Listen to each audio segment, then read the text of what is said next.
Hello friends, good morning to all. कल हमने GS के क्वेश्चन जो कि आरओ एआरओ से संबंधित प्रीवियस ईयर क्वेश्चंस हैं 15 क्वेश्चन विद डिस्क्रिप्शन डिस्कस कर लिए थे। आज आगे के पीडीएफ को डिस्कस करते हैं।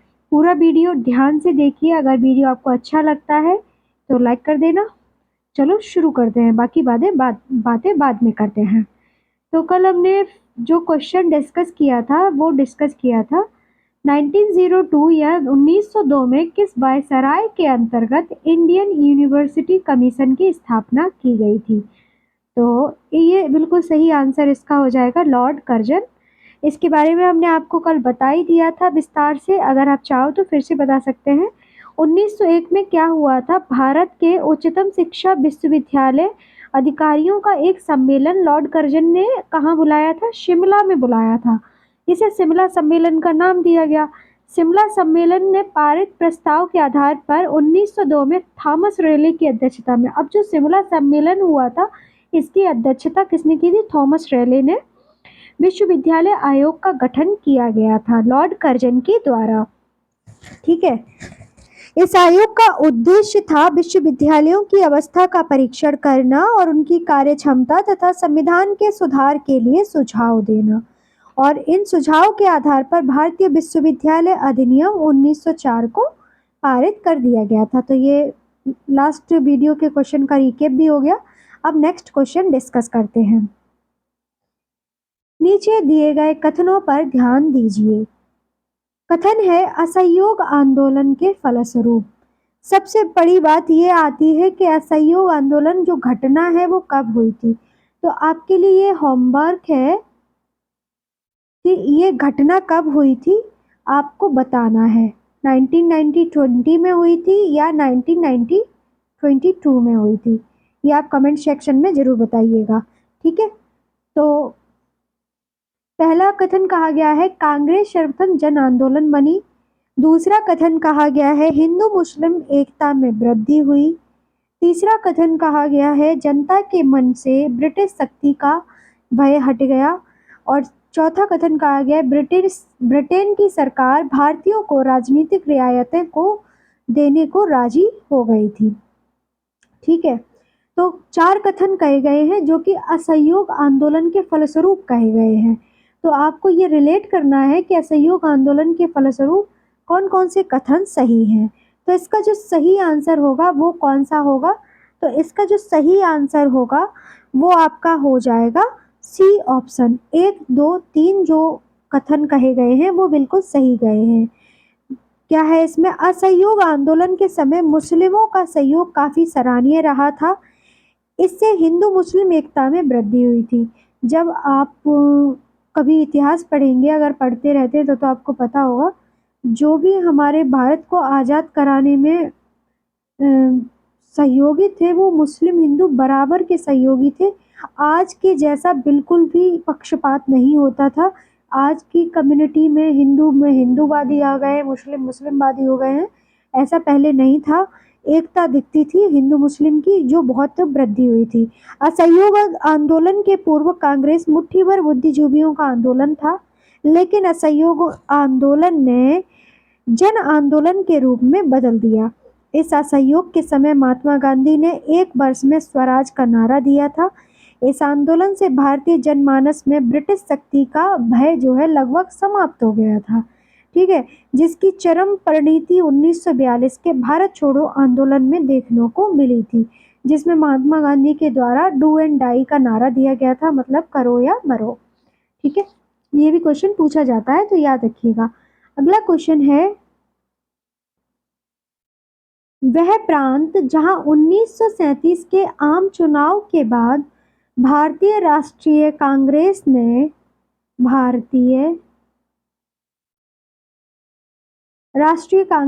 ने अपनी सरकार नहीं बनाई थी। तो इसका जो सही आंसर होगा वो क्या होगा। ए ऑप्शन है बंगाल, बी ऑप्शन है बिहार, सी ऑप्शन है मद्रास, डी ऑप्शन है ओडिशा। तो इसका जो सही आंसर हो जाएगा वो हो जाएगा बंगाल। ठीक है, वर्ष 1937 में 11 प्रांतों के विधानमंडलों के लिए चुनाव हुए थे। कांग्रेस के कुल 8 प्रांत थे, जिनमें मद्रास आता था, बम्बई आता था, मध्य भारत आता था, ओडिशा आता था, बिहार आता था, संयुक्त प्रांत आता था, पश्चिमोत्तर प्रांत एवं असम ने अपने अपने मंत्रिमंडल गठित कर लिए थे। जबकि बंगाल में क्या हुआ था, मुस्लिम लीग तथा पंजाब प्रांत में यूनियनिस्ट पार्टी का मंत्रिमंडल बना। अक्टूबर 1939 में कांग्रेसी मंत्रिमंडलों ने द्वितीय विश्व युद्ध में भारत को शामिल किए जाने के विरोध में त्यागपत्र दे दिया था। कांग्रेस मंत्रिमंडलों द्वारा त्यागपत्र दिए जाने के बाद मुस्लिम लीग ने क्या किया, 22 दिसंबर 1939 को मुक्ति दिवस के रूप में मनाया था। तो ये बात याद रखिएगा। अगला प्रश्न है, ये थोड़ा ब्लर क्वेश्चन है, इसको छोड़ देते हैं, नेक्स्ट पीपीटी में लगा देंगे। अगला क्वेश्चन है, भारत की संविधान सभा की अंतिम बैठक की सही तिथि बताइए। अब ये जो क्वेश्चन है वो संविधान से संबंधित है। आपके लिए बता दूं, संविधान से रिलेटेड कोई भी एग्जाम हो, सभी में बहुत ही प्रश्न आते हैं। तो संविधान एक बहुत ही महत्वपूर्ण टॉपिक है, तो इससे बहुत तरह के प्रश्न बनते हैं। कभी अंगीकार पूछ लिया जाएगा, कभी लागू पूछ लिया जाएगा, कभी बैठक, कभी अध्यक्ष, कभी प्रस्तावना, तो कभी अमेंडमेंट, तो कभी अनुसूचियां। तो प्रस्तावना, अब आरओ एआरओ हो या यूपीपीएससी हो, ये बड़े लेवल के एग्जाम है, ऑफिसर लेवल के एग्जाम है, तो इनमें विस्तार से पूछा जाता है। ठीक है, तो इसका जो सही आंसर होगा वो क्या होगा, 26 नवंबर 1949। बी ऑप्शन है 5 दिसंबर 1949। सी ऑप्शन है 24 जनवरी 1950। डी ऑप्शन है 25 जनवरी 1950। तो इसका जो सही आंसर हो जाएगा वो आपका क्या हो जाएगा, 24 जनवरी 1950। और ए ऑप्शन में दिया गया है 26 नवंबर 1949। तो 26 नवंबर 1949 को क्या हुआ था, तो 26 नवंबर 1949 को संविधान को अंगीकृत किया गया था। अब संविधान के बारे में कुछ बातें मैं बोल रही हूँ, चाहो तो आप नोट कर लीजिएगा, नहीं तो ध्यान से सुनिएगा तो आपको सॉरी याद हो जाएंगी। भारत के संविधान में निर्माण के समय जो है संविधान सभा का गठन किया गया था, ये तो सभी लोग जानते हैं। और ये जो गठन किया गया था वो कैबिनेट मिशन 1946 के तहत प्रस्तावों के अंतर्गत भारतीय संविधान सभा का गठन किया गया था। ठीक है, 9 दिसंबर 1946 को संविधान सभा की पहली बैठक बुलाई गई थी। ये क्वेश्चन कई बार पूछा गया है कि संविधान सभा की पहली बैठक कब बुलाई गई थी, तो 9 दिसंबर 1946 को। और इसके साथ दूसरा क्वेश्चन पूछा जाता है कि पहली बैठक की अध्यक्षता किसने की थी, तो वो अध्यक्षता की थी डॉक्टर सच्चिदानंद सिन्हा ने। फिर 11 दिसंबर 1946 को संविधान सभा की बैठक होती है, जिसमें डॉक्टर राजेंद्र प्रसाद को संविधान सभा का स्थायी सदस्य बना दिया जाता है, स्थायी अध्यक्ष बना दिया जाता है, जो कि निर्विरोध चुने जाते हैं। मतलब निर्विरोध का मतलब होता है इनके अगेंस्ट कोई खड़ा ही नहीं होता है। ठीक है, तो संविधान सभा को भारतीय संविधान के निर्माण में कितना समय लगा, ये भी क्वेश्चन पूछा जाता है। तो 2 वर्ष 11 माह और 8 दिन का 18 दिन का समय लगा था। इसके लिए कुल कितने अधिवेशन हुए, तो 11 अधिवेशन हुए। 11वां अधिवेशन जो हुआ था 26 नवंबर 1949 को हुआ था, जिसके दिन संविधान को अंगीकृत किया गया। फिर संविधान सभा की अंतिम बैठक 24 जनवरी 1950 को हुई, और जब सदस्यों द्वारा भारत के संविधान पर हस्ताक्षर किए गए तो पूर्ण रूप से संविधान 26 जनवरी 1950 को लागू कर दिया गया। तो ये थे संविधान से रिलेटेड कुछ महत्वपूर्ण प्रश्न। तो आगे के क्वेश्चन को देख लेते हैं। भारतीय संविधान इनमें से किसका सर्वाधिक ऋणी है। ए ऑप्शन है स्विट्जरलैंड का संविधान। बी ऑप्शन है संयुक्त राज्य अमेरिका का संविधान। सी ऑप्शन है भारत शासन अधिनियम 1935 का। डी ऑप्शन है कनाडा का संविधान। तो ये क्वेश्चन बहुत ही इजी है, अगर आप थोड़ा सा भी कॉन्स्टिट्यूशन स्टडी किए हुए हैं तो भी आपको पता होगा। तो भारत शासन अधिनियम 1935 का हमारा संविधान जो है सबसे ज़्यादा ऋणी है। ठीक है, भारतीय संविधान के ज़्यादातर प्रावधान भारत शासन अधिनियम 1935 से लिए गए हैं। 1935 के अधिनियम की लगभग 200 धाराओं को उसी तरह अथवा थोड़ा अधिक संशोधन के साथ संविधान में रख लिया गया है। अगले प्रश्न की ओर बढ़ जाता है।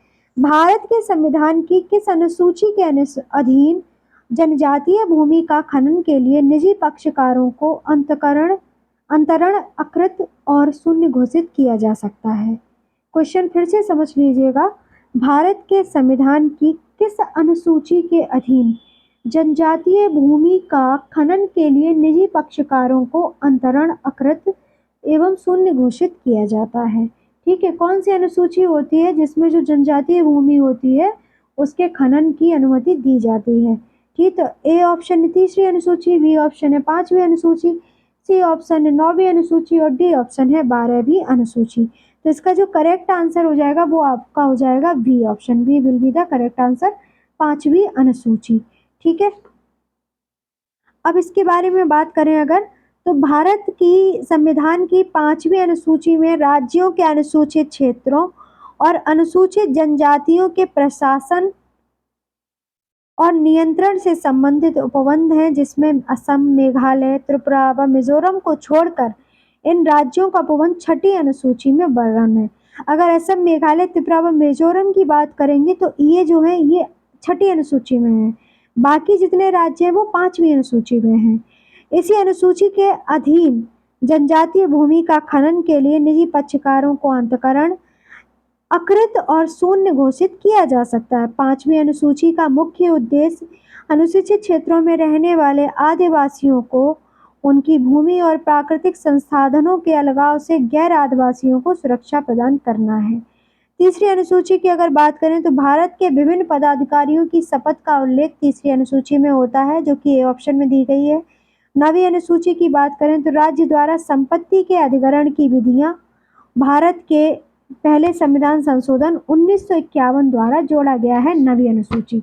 ठीक है, अब इसमें दी गई है 12वीं अनुसूची, क्योंकि हमारे संविधान में 12 अनुसूची है, तो 74वें संविधान संशोधन द्वारा 1992 में 12वीं अनुसूची को जोड़ी गई है, जिसमें शहरी या स्थानीय शासन के विषय में उपबंध दिए गए हैं।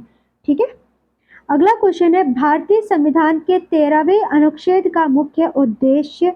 तो यहाँ पे बात किया गया है कि आर्टिकल 13 का मुख्य उद्देश्य क्या है, जो संविधान के की सर्वोच्चता सुनिश्चित करता है। सीधा सीधा ये पूछा है कि आर्टिकल 13 क्या है।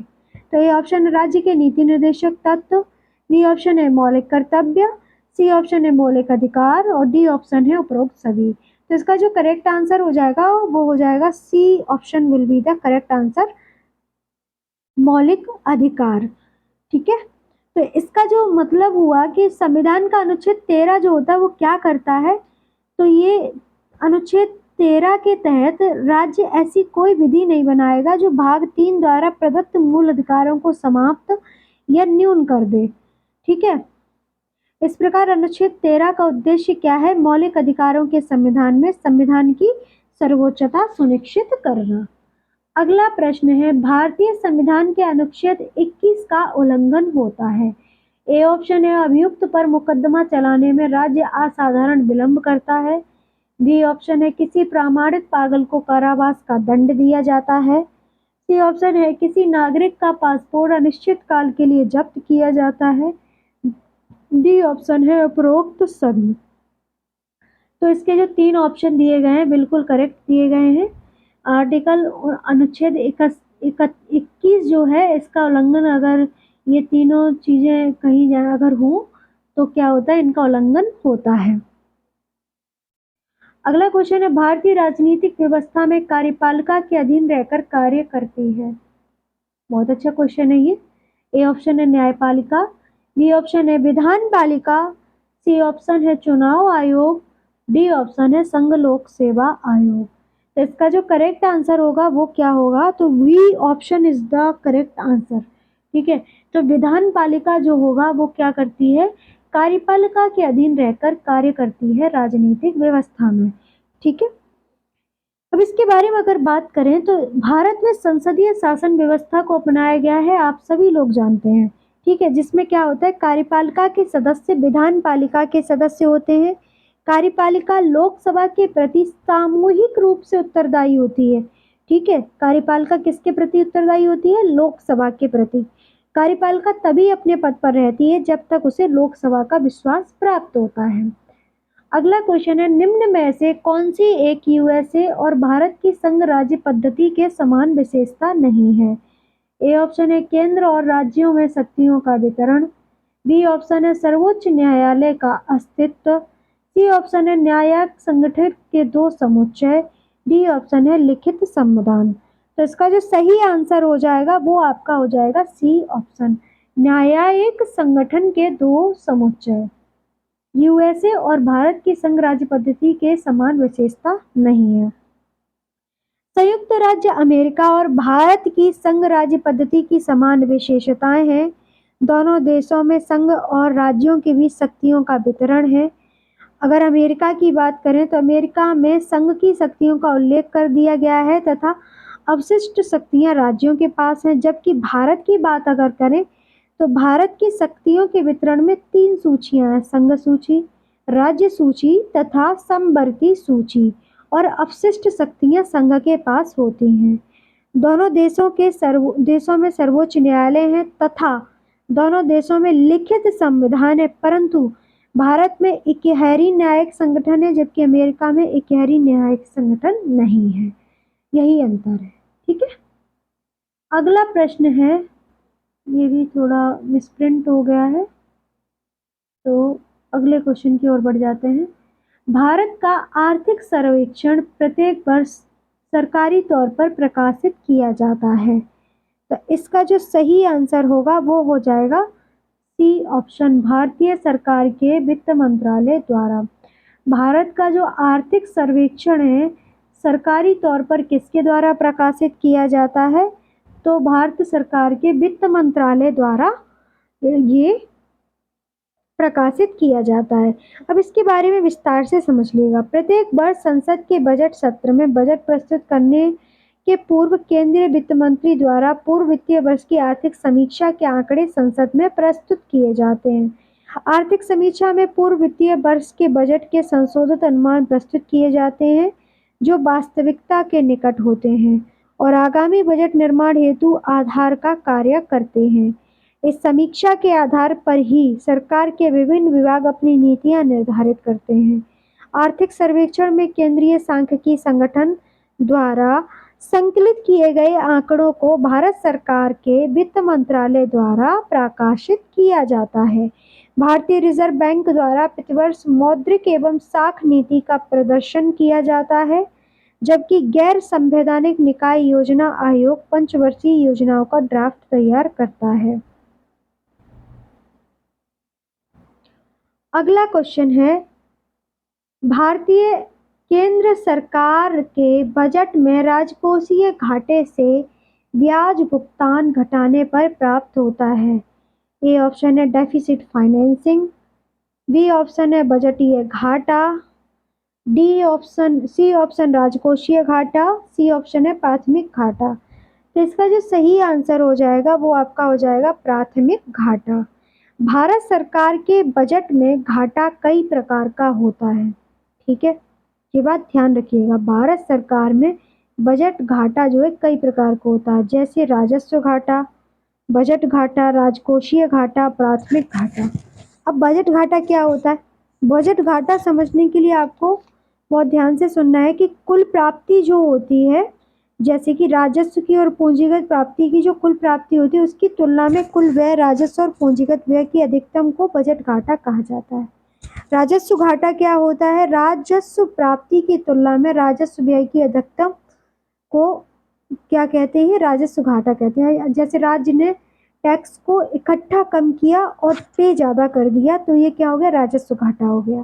ठीक है, प्राथमिक घाटा अगर कही जाए तो इसे कहेंगे राजकोषीय घाटा। ब्याज भुगतान में अंतर प्राथमिक घाटा कहा जाता है। तो ये सारे क्वेश्चन आपको समझ में आ गया होगा। अगला क्वेश्चन है, सुमेलित करना है। पंचवर्षीय योजना दी गई है और इधर बल दिए गए हैं, तो इसका जो करेक्ट आंसर हो जाएगा वो हो जाएगा आपका सी ऑप्शन। ठीक है, तो पहले का 3 रहेगा। तो पहली पंचवर्षीय योजना का जो बल दिया गया था वो किस पे दिया गया था? तो कृषि एवं समुदाय विकास पे दिया गया था। फिर दूसरी पंचवर्षीय योजना का बल जो दिया गया था वो भारी उद्योग पे दिया गया था। 5वीं पंचवर्षीय योजना गरीबी हटाने पर बल दे रही थी।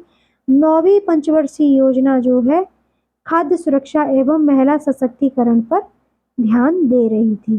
तो ये सारी बातें आपको ध्यान रखनी है। अगला क्वेश्चन है माही सुगंधा किस फसल की प्रजाति है। इस तरह के क्वेश्चन भी आते हैं, तो ये भी क्वेश्चन आप बिल्कुल भी स्किप मत कीजिएगा, देखते रहिएगा। पहला क्वेश्चन है धान, दूसरा क्वेश्चन है गेहूं, तीसरा क्वेश्चन है सूर्यमुखी और चौथा क्वेश्चन है सरसों। तो माही सुगंधा किस फसल की प्रजाति है। तो माही सुगंधा जो होती है वो धान की एक प्रजाति होती है। ठीक है, माही सुगंधा धान की एक विशिष्ट प्रजाति होती है। साकेत, गोविंद, कावेरी, रत्ना, जया, सरजू, महसूरी, पूसा 33, बाला, लूनाश्री इत्यादि धान की अन्य प्रजातियां होती हैं। ठीक है, धान की प्रजातियों की अगर बात करें तो कौन कौन सी होती हैं। साकेत, आप चाहें तो नोट कर सकते हैं, साकेत, गोविंद, कावेरी, रत्ना, जया, सरजू, महसूरी, पूसा 33, बाला, लूनाश्री इत्यादि धान की प्रजातियां होती हैं।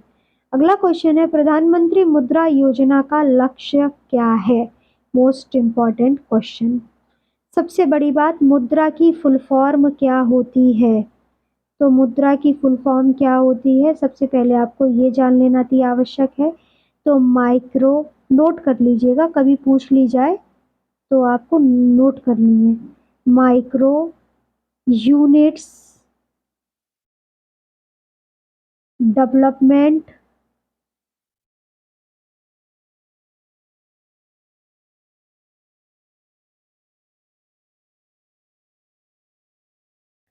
रिफाइंस रिफाइनांस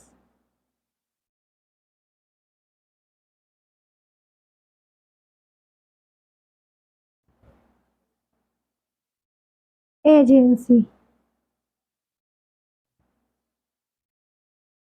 ठीक है,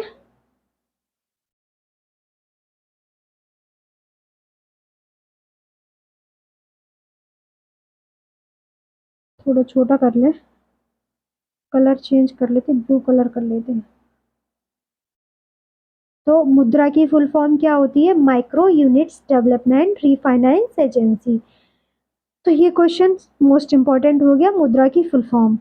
अब देखते हैं क्या कहा गया कि लघु लघु उद्यमियों को औपचारिक वित्तीय प्रणाली में लाना, यही इसका करेक्ट आंसर है। ठीक है, ऑप्शन पढ़ते ही आपका आंसर आ गया, तो ये बिल्कुल करेक्ट आंसर है। ठीक है, मुद्रा के अंतर्गत सिडबी के सहयोग से कार्यान्वित प्रधानमंत्री मुद्रा योजना का लक्ष्य इकाइयों से संबंधित विकास एवं पुनर्वित्त गतिविधियों के लिए गैर निगमित छोटे व्यवसाय क्षेत्र को निधियां प्रदान करना होता है। इसकी ऋण देने की 3 श्रेणियां निर्धारित की गई हैं। शिशु को 50,000 रुपए दिए जाते हैं और किशोर अगर कोई है तो उसे 50,000 रुपए दिए जाते हैं। 50,000 से 2 लाख 5 लाख तक रुपए दिए जाते हैं। और अगर कोई तरुण अवस्था में है तो 5 लाख से 10 लाख रुपए तक का उसको लोन दे दिया जाता है। कोई तरुण अवस्था में है मतलब कि वयस्क है तो उसे 5 से 10 लाख का लोन दे दिया जाता है। ठीक है, अगला प्रश्न है 2011 की जनगणना के अनुसार उत्तर प्रदेश की जनसंख्या भारत की जनसंख्या की कितनी परसेंट है। वेरी इजी क्वेश्चन और ये बार बार पूछे जाने वाला क्वेश्चन है। ठीक है, तो इसका जो सही आंसर हो जाएगा वो आपका हो जाएगा सी ऑप्शन। ठीक है, इसको मैंने डिस्कस ज़्यादा नहीं किया है क्योंकि आपको पता ही है कि इसका क्या है। भारत की कुल आबादी में से 16.5% उत्तर प्रदेश में निवास करती है। देश की कुल जनसंख्या उत्तर प्रदेश की जनसंख्या का 6वां हिस्सा है। ठीक है, ये भी याद रखिएगा। अगला क्वेश्चन है, अगर आपका क्वेश्चन एग्जाम जो है 2023 के अंदर ही अगर संभावित है, नवंबर में डिस्कस हो रहा है, अभी नोटिफिकेशन तो नहीं आया है, पर नवंबर में हो सकता है एग्ज़ाम हो। तो तब तक अगर नई वाली सेंसस नहीं होती है तो 2011 की सेंसस बहुत अच्छे से पढ़ लेना। और उसके साथ साथ उत्तर प्रदेश पे बहुत ज़्यादा ध्यान देना। उत्तर प्रदेश के लिए आप परीक्षा बाणी